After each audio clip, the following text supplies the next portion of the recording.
So anyway, I was talking about on the other channel, which I'm probably going to switch that part of the video to this vlog, about cleaning between the glass and the oven. And I went to go buy 2 of these. They had a pink camouflage and a green camouflage. And the green camouflage one got stuck in the shopping cart. And not until I was going to put the shopping cart away did I realize I didn't pay for it. So I only ended up with the pink one because then there was a line behind me because I did get a lot of stuff. So what you do, and I don't know if I'll share it. Maybe I'll do it, make sure it works, and then share it in the future. But you put a cleaning rag around here and you fish this through the little vent that's between your glass. And the vent that lets all the juices get in there and get dirty, that's the vent you got to clean it out with. So I'm going to rewatch her video. I'm going to do it and see if it works. And if it does, I'll share it with you guys in the future. And I'll tag her in the video and stuff. So that's my story, and I'm sticking to it. I wonder if he'll want to go on a day trip early tomorrow. I know I mentioned that about 8 o'clock, but if we go out somewhere at like 12, we could go to St. Robert and still be home in time for him to go to work. But he probably doesn't want to rush like that. But I don't have anything on the menu because we were planning a day trip, so we'll see.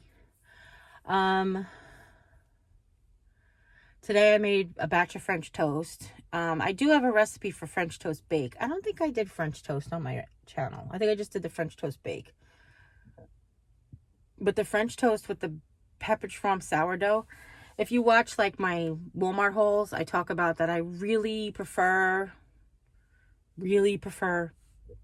the Great Value sourdough bread. They cut it a lot thinner for sandwiches. You're not eating like, even though sourdough doesn't spike your blood sugar like white bread or even some whole wheats, it's still carbs, and it's still wheat and still has gluten in it, and the gluten sometimes affects me negatively. So I like the thinner bread if I'm going to have a sandwich. Well, they seem to always be sold out.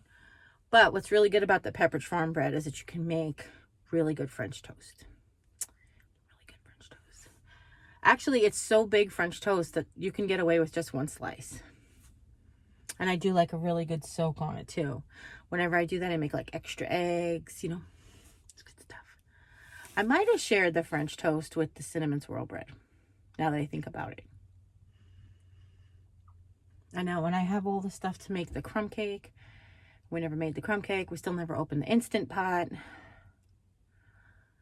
Oh my goodness. Hubby. My hubby. I don't usually talk about our relationship very much. I mean, a little bits here and there, I guess, to make you guys feel like you're not alone in when you have struggles in your marriage or whatever. And I don't really want to call them struggles in our marriage. It's just communication issues. Jim and I have communication issues. Jim doesn't like to talk, and he doesn't like to listen when I talk. And I'm not blaming it all on Jim, because then what I do that's wrong is I keep over-splaining because I'm used to years of working with people that when they give you that glassy-eyed look, it's because they don't understand you, and you have to keep, sound like something just made a lot of noise, you have to keep trying to explain it in different ways so that they understand you. And I've explained that to him, so I don't want him to ever feel bad, but I don't stop. That's the problem. As I say something, he gives me the glassy-eyed look. He's sometimes processing it, sometimes ignoring me, and sometimes just shutting me off. Like, not ignoring me, like he's, sometimes he's preoccupied with something else. Sometimes he's absorbing it, and sometimes he's just like shut off and not even, like, Jerry's talking, so I'm not even listening. So the last few days, it seems like for the last few weeks, when he's been off from work, he just can't, like, okay, how do I say this without making him sound like I'm not a victim and he's not to blame. This is just the communication issue we're having. Okay, I wanted to basically say that to you So you know that. He's not to blame, and I'm not a victim. It's just, this is the kind of communication problems we're having. It feels like he's not just ignoring what I'm asking or requesting or suggesting or whatever.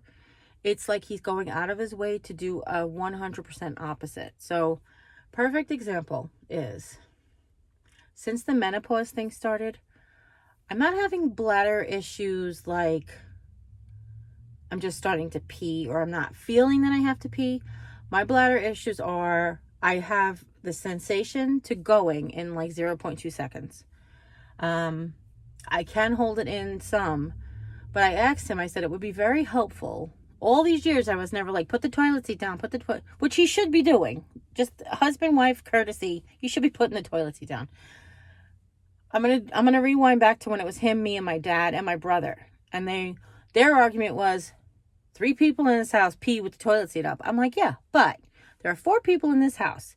Each one does 2 bodily functions. That's 8 bodily functions. Out of the 8 bodily functions, only 3 of them require the seat to be up. The other 5 require the seat to be down. That was my logic. But I really have never been like, Jim, put the seat down our whole marriage. My dad never did it, so I just got used to it. However, either I have to slam the seat because I don't have the time, I don't have the bladder control to lower the seat slowly and then sit on it. I asked him if you could please make a conscious effort to think of me while you're going to the bathroom. I said, I painted a sign there. There's a sign there that says what to do. You only have to pee and look up to see me all over the bathroom. I was like, can you just this next till I can get this under control. So I asked him, and I said, yesterday I had a little accident because he didn't put the toilet seat down and I had to wash the bathroom rugs. And I looked him in the eye and I said, listen, and this is the truth, guys. 4 years, my husband has not been really thinking about me first. Now, it's not ever. I never use the word ever or never.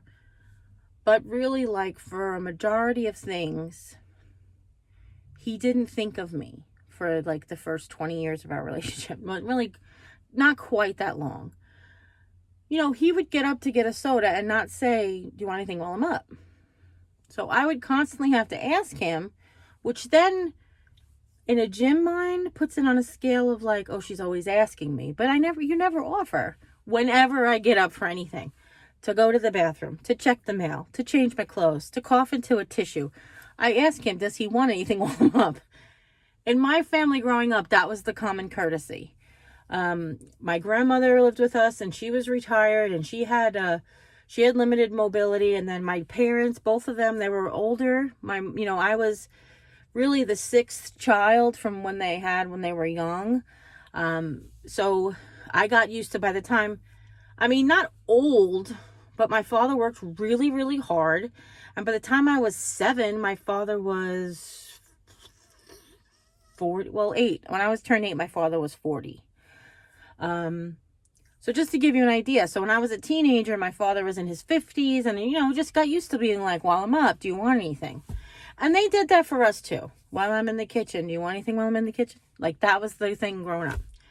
Well, Jim doesn't do that. So that's the backstory to this. I said to him yesterday, I said, I understand, and I've gotten used to the fact that you don't think of me first when it comes to things. You'll bring yourself a snack home from work and but that has changed. Just so you guys know, that has changed a lot in the last few years. But I said, I gotten used to the fact that you don't think of me first. But it really, and that hurts my heart. Like, it hurts me a little bit. But I said, but it breaks my spirit. It stabs me in the soul when I ask you to think of me and you don't. And that's really like, I know that sounds kind of crazy. But one is like, he doesn't make a conscious effort to put my needs first. Like, I make the conscious effort to put his needs first. And I know that a lot of you guys don't think that, because I don't really ever talk about all the stuff I do for him as much as I talk about all the stuff that he does for me, because I'm very grateful of all the things that he does for me. But he doesn't put my needs first like I put his needs first. But especially when I go out of the way to ask him to be mindful of this and he's not, I was like, that really just stabs me in the spirit. That was not only are you not thinking about me on the subconscious level, but that means you're not thinking about me on the conscious level. So we had a little, like, he got very defensive about it yesterday. He was in a really bad place. I got to the point where I shut down a little bit. I sometimes feel like he wants to bait me into an argument, and sometimes I just can't. I just don't take the bait, and I just shut down. Because if I say anything, it'll be the wrong thing. So yesterday I shut down a little bit, and I actually fell asleep. I took a nap, and I decided to just get dressed and go to the Dollar Tree. I was like, I'm just going to go to the Dollar Tree. I fell asleep, forgot to edit my video. I didn't get to do this, didn't get to do that. I'm just going to go shopping and buy stuff. As you know, as you might have seen the live Dollar Tree haul. But as I was leaving,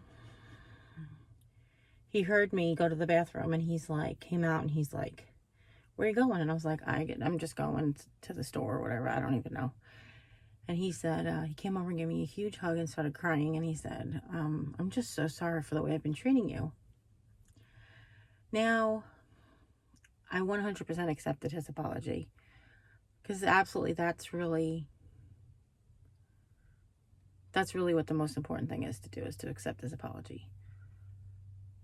Later on in the night, I did ask him, do you have any idea why? I think we came to a little bit of a conclusion that he, on the subconscious level, he resents the fact that I'm not Jeri 100% like I was when I was younger. But part of him is worried about the fact that I'm not Jeri 100% like I was when I was younger.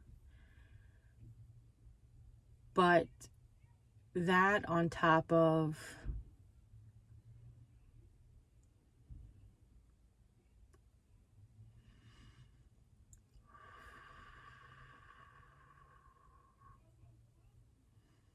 I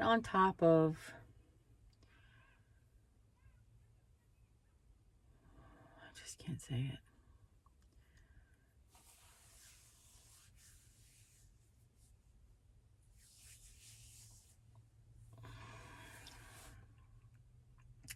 That on top of everything else he's going through with mom and with work and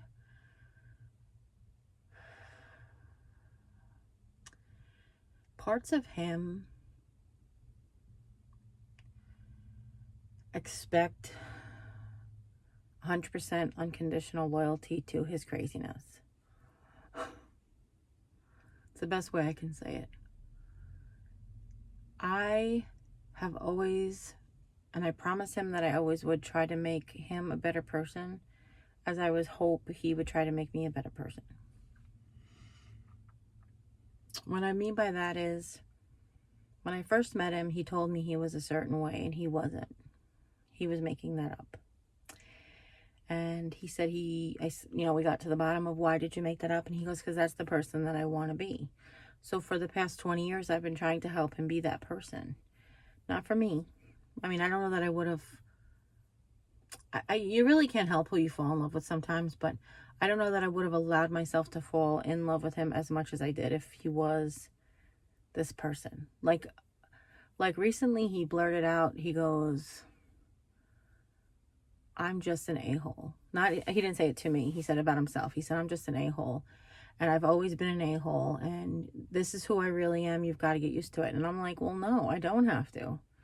I wouldn't have married an a-hole. I wouldn't have lived 20 years with an a-hole. I didn't choose to be with an a-hole. If you were an a-hole and you were hiding it, you're going to have to go keep hiding it, because that's not what that's not what I got into with you. Now, if you became an a-hole from life or whatever, then obviously that's different, because then we would work on it together, preventing yourself from becoming one or whatever. But it's just been like a lot. He's going through a lot. He wanted us to be in a different place financially, and to be able to living the life right now. But everything that went on with YouTube and Kappa, it's really made a huge difference in our business model. So we'll see what the future holds for us. But I've told him, I'm like, your job is really good. You work for a really good company. They have really decent pay. He just got a raise. The company raised their minimum wage. So he just got a raise. They have great benefits, overtime pay, like things that he just hasn't gotten before in the other companies around here. So I was like, it's a really good job. I was like, I hate to tell you like not to do it or to quit or work there when you don't want to work there, but it's a really good job. And he's like, I know, and it's really not like that it's so hard. He goes, there's stressful moments or whatever. But yeah, just, but I just love him so damn much. It's terrible. It reminds me of Moonstruck when she's like, do you love him? Ma, I love him something awful. And she's like, oh, that's too bad. She goes, when you love them, they can get away with whatever they want to. And I know I'm paraphrasing, but that's, but you like them? Okay, good. That's good. You like them. But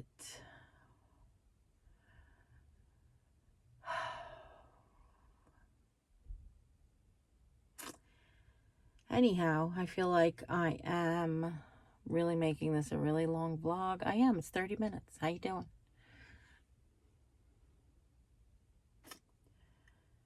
I feel like you guys are my friends far away, and I can just talk to you and just listen, and you're thinking about me during the pauses, and you're sending me virtual hugs, or you would be giving me real hugs if we were in person, kind of thing. But all in all, I'm really happy. I'm actually, that's part of what I'm going through right now, is a little bit of like guilt, where I'm so happy and he's so unhappy. Like at times he's so unhappy. When he gets so unhappy, I just feel really guilty. Like, why are you happy when your husband's not? Like, that's not fair. But I realized that the kind of happiness that I have compared to the kind of happiness that he has or wants are on two different levels. He wants surface happiness. I have soul happiness, and I want him to have soul happiness. And he says when he stops and he thinks about his life, he does have soul happiness. It's just the soul happiness isn't strong enough to squash down the surface happiness. So, all in all, yeah. All in all, I think that I'm going to go inside. And I really do appreciate everybody, all of your love. And if I have to break this up into 2 videos, I'm sure you guys will watch both parts. I probably will have to, because it looks like it's going to be well over 30 minutes. So thank you for everything, and just for listening and for talking to me in the comments. I read all your comments whenever I can, 100%. And like I said in the past, Emily shares with me anything that's pertinent or anything that's not just like sending loves and hugs. Well, actually, she shares that stuff with me too.